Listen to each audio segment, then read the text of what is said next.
बारे में इन्फॉर्मेशन निकालने के लिए कहता है और कुछ मेडिकल इक्विपमेंट्स तैयार करने के लिए कहता है। हॉस्पिटल पहुंचते ही वो लिफ्ट में डॉक्टर हुआंग से मिलता है, जहाँ डॉक्टर हुआंग तो उसके सामने उसकी खूब तारीफ करता है पर उसके पीठ पीछे उसकी बुराई करता है, क्योंकि वो डॉक्टर शू का चमचा जो था। कुछ देर में उसके केबिन में वाइस प्रेसिडेंट गाओ उससे मिलने आते हैं, जो उसके लिए नए असिस्टेंट का इंतजाम कर आए थे, पर अपने लूजाओ को उस पर डाउट होता है, क्योंकि मिस्टर गाओ भी प्रेसिडेंट पोजीशन के पीछे पड़े थे। इसीलिए मिस्टर गाओ ने जिस बंदे को शॉर्टलिस्ट किया था उसका असिस्टेंट बनाने के लिए, उसके बारे में वो अपने असिस्टेंट केविन से पता करने के लिए कहता है। इधर हमें शीलान को दिखाया जाता है, जिसके नाम पर एक ट्रक भरकर सामान आता है, जो सारे मेडिकल इक्विपमेंट्स थे, जिन्हें देख वो तीनों तो हैरान होते हैं। यहाँ के डायरेक्टर को भी यकीन हो जाता है कि लू जाओ सच में आंशियन हॉस्पिटल का प्रेसिडेंट है। शीलान हैरान होती है पर कहती कि शायद वो कोई अमीर ज्यादा होगा। तभी उसके फोन में आंशियन हॉस्पिटल की ओर से मैसेज आता है, इसमें उसका ट्रांसफर वापस से आंशियन हॉस्पिटल में हो गया था। जिसन वो तो बहुत ही ज्यादा खुश होती है, वहीं डायरेक्टर और उनकी वाइफ भी बहुत खुश होती है उसके लिए। इधर केविन आकर लूजाओ को बताता है कि मिस्टर गाओ का शॉर्टलिस्टेड बंदा उसी का एक रिलेटिव था, जिसके जरिए वो आपकी सारी खबर रखना चाहता था। जिसके बाद केविन उससे पूछता है कि आप शीलान के बारे में इतना क्यों सोच रहे हैं, कहीं आपका डॉक्टर शीलान के साथ कोई लव एंगल तो नहीं है। लूजाओ कहता है ऐसी कोई बात नहीं है। तो केविन उसे बताता है कि डॉक्टर शीलान ने उनके डिपार्टमेंट के डॉक्टर जियांग को अपना प्यार कन्फेस किया था, लेकिन जियांग ने उसे रिजेक्ट कर दिया था। इसी वजह से वो थोड़ा शांति पाने के लिए उस विलेज में गई थी। तो यहाँ से जाते हुए लूजाओ डॉक्टर जियांग को भी देखता है, जिससे उसे याद आता है कि शीलान के बुक से डॉक्टर जियांग का ही फोटो निकला था, जिसे गुस्से से उसने फाड़ दिया था। इधर शीलान आखिरी बार खाना बनाती है और सबके साथ काफी अच्छे से खाना खाती है। इसके बाद उन्हें गुड बाय कहकर चली आती है। शीलान तो यहाँ से जाने पर सैड होती है, वहीं डायरेक्टर उनकी वाइफ भी काफी सैड होती है। तो शीलान शहर में वापस आती है, जहाँ उसकी रूममेट जिया उसे देखकर बहुत ही ज्यादा खुश होती है। तो जिया एक कॉमिक राइटर थी और पार्ट टाइम एक कैफे में काम करती थी। वो शीलान से उसके वहाँ की सारे एक्सपीरियंस के बारे में बताने के लिए कहती है। जैसे ही शीलान उसे लूजाओ के बारे में बताती है, जिया को तो उस पर एक कहानी लिखने का भी आइडिया आ जाता है, हॉट प्रेसिडेंट और क्यूट डॉक्टर की लव स्टोरी। शीलान को तो अभी यकीन नहीं था कि लूजाओ सच में आंशियन हॉस्पिटल का प्रेसिडेंट था। अगली सुबह केविन लूजाओ को पिक करने आता है, जहाँ पर वो लूजाओ को शीलान के वापस ज्वाइन करने के बारे में बताता है, जिस पर लूजाओ तो काफी हैप्पी होता है। केविन जब इसके बारे में पूछता है तो लूजाओ कहता है कि कुछ पुराने हिसाब बाकी है। इधर शीलान हॉस्पिटल पहुँच जाती है। ड्यूटी ज्वाइन करते ही उसे नए प्रेसिडेंट का बुलावा आ जाता है, जहाँ वो तो काफी घबरा रही थी कि आखिर ये नया प्रेसिडेंट कौन होगा। 1% का उसे अब भी डाउट था कि कहीं वो लूजाओ ना निकले, पर वो सोचती है कि शायद हॉस्पिटल का नाम आंशिन है, तो शायद प्रेसिडेंट का सरनेम मिस्टर शिन होगा। इसीलिए वो थोड़ा सा नर्वस होकर दरवाजा नॉक करती है। देन अंदर आकर वो सामने केविन को देखती है तो वो उसे ही प्रेसिडेंट समझ लेती है, तो उसे मिस्टर शिन बुलाकर अपना इंट्रो वगैरह देने लगती है। तो केविन भी थोड़ा नाटक करते हुए उसे कहता है कि मैंने सुना था कि विलेज में तुमसे कोई नकली प्रेसिडेंट बनकर मिला था। जो सुनते ही शीलान तो उसकी भर भर के बुराई करने लग जाती है कि वो आदमी तो एक फ्रॉड था।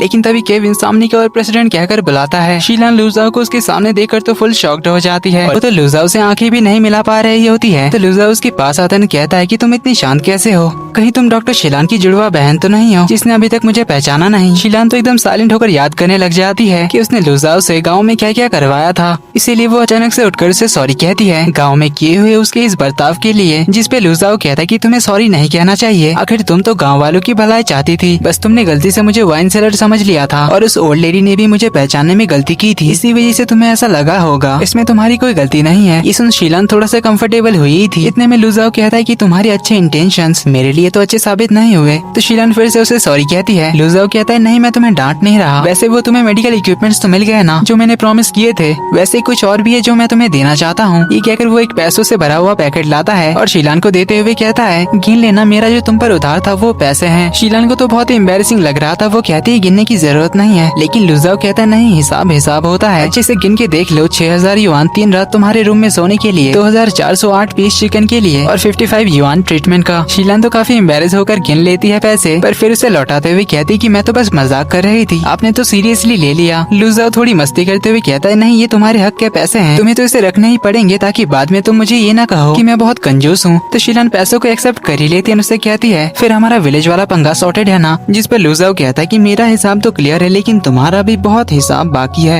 जो सुन शीलान तो नर्वस होकर बाहर चली आती है, वहीं लूजाओ तो स्माइल कर रहा था। बाहर आकर शीलान तो अपना सर पटक रही होती है कि मैंने आखिर इससे पंगा क्यों लिया। तभी लूजाओ बाहर आता है, उसे ऐसे देखकर पूछता है कि क्या तुम्हारे सर में पेन हो रहा है। तो उसे देख शीलान एम्बेरस होकर भाग जाती है। जिसके बाद लूजाओ मीटिंग अटेंड करता है, जहाँ पर वो उनके हॉस्पिटल के लिए डॉक्यूमेंट्री शूट का परमिशन दे देता है और बहुत सारे प्रोग्राम्स की भी अनाउंसमेंट करता है। इधर शीलान डायरेक्टर हुआंग से बात करने आती है, क्योंकि अभी तक उसे कोई काम अलॉट नहीं किया गया था। जिस पर डायरेक्टर हुआंग उसे कहते हैं कि अभी तुम्हारी जगह पर कोई और ऑलरेडी काम कर रहा है, इसीलिए अभी तुम बस काम को ऑब्जर्व करो। अब डायरेक्टर हुआंग एक बुक लिख रहा था, जिसके लिए वो रिसर्च पेपर शीलान को दे देता है, जिसकी वो उसे इम्पोर्टेंट नोट्स बनाने के लिए कहता है। इसलिए शीलान थोड़ी अपसेट होती है। घर आकर वो जिया को बताती है कि ये डायरेक्टर हुआंग अभी भी उससे चिढ़ा हुआ है, इसलिए वो उसे काम अलॉट नहीं कर रहा है। इस पर शीलान को तो बहुत ही गुस्सा आता है। ऊपर से अब लूजाओ अभी उसे परेशान करने वाला है, इसीलिए शीलान लू